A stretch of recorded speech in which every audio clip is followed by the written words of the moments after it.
agreement on our resolution, the Senate is not happy that the agreement by the government to ASUU has not been fulfilled. The Senate agreed to convey the government agencies and ASUU, most especially the Ministry of Education and NUC, for a negotiating as soon as possible so that we can resolve this lingering problem.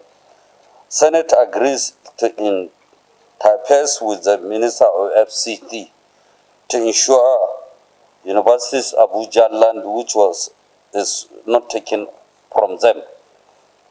Also, other needs will be studied and appropriate steps will be taken to ensure amicable resolution.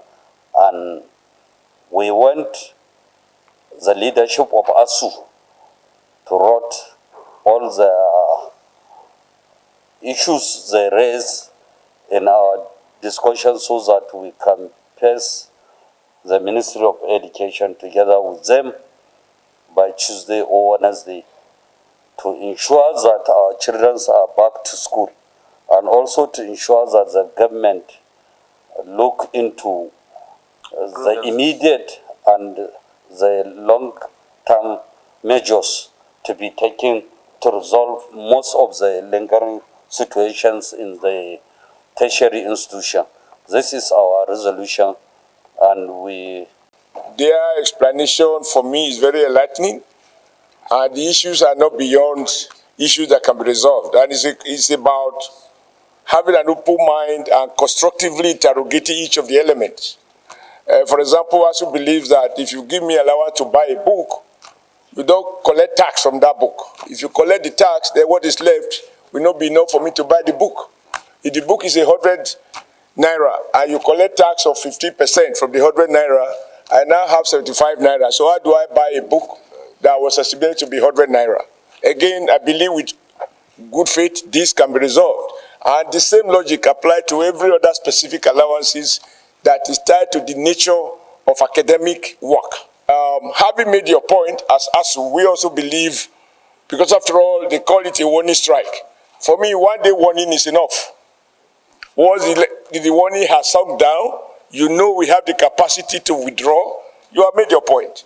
And therefore, returning back to school, returning back to classes, while these negotiations are going on, I think for me it would be nice, because parents are worried. And the irony, however, is that, let's face it, many of us are able to send our children outside. Also our comrades, and the children who are trapped are children of the poor, the children of lower comrades. And so I think with all of this in mind, they will do some reflection.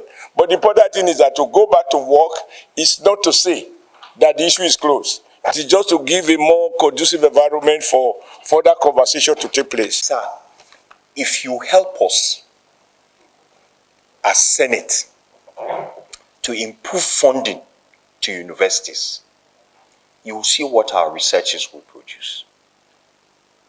We challenge the Committee on Tertiary Education, and indeed the entire Senate, to try us and see. Just try us and see. Push government to increase funding to universities and see whether there will be strikes in this country. Push government to improve funding in Nigerian universities and see whether our students and our universities, our ranking, will not, surpass all these African countries, despite our interest to remain in this country. And here on this table, not that we're trying to make any comparison or anything, we have a professor of nuclear physics. Here, we have a professor of nuclear physics. Sirs, distinguished senators, do we know how much it will cost to produce a research that will be published internationally in a nuclear physics journal? How much? Because he cannot write papers about prevalence and incidence when his colleagues are writing about, very deep research. And all this require money.